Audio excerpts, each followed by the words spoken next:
La nouvelle position d'attente des gardiens de but.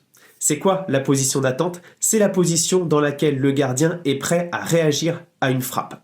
Et il y en a eu plein dans l'histoire des gardiens de but. Dans les années 70-80, ils avaient beaucoup les genoux fléchis et les mains vers l'avant. Ensuite, dans les années 90-2000, on a eu des gardiens qui étaient droits sur leur ligne, ou alors comme Barthez, un peu vers l'arrière avec les mains sur les cuisses. En effet, ça peut être souvent fantasque.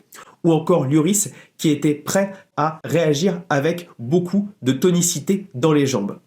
Et il y en a une nouvelle pour moi qui se démocratise, c'est celle notamment de Yann Sommer de l'Inter Milan, les jambes très écartées sur les appuis.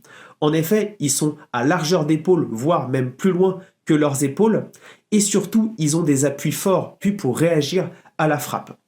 Avec cette position, ça permet également d'aller vers l'avant lors de son plongeon, et donc de réduire l'angle sur ce genre de frappe.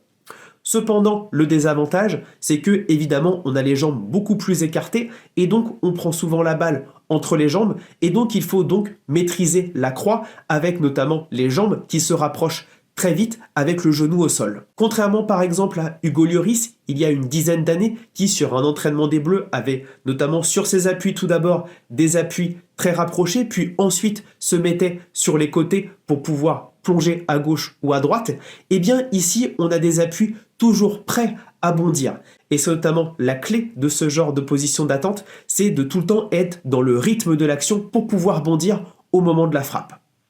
Dites-moi ce que vous en pensez en commentaire si vous aviez remarqué ça, et notamment s'il y a des spécialistes des positions d'attente, n'hésitez pas à me dire pour voir si vous la démocratisez avec vos gardiens.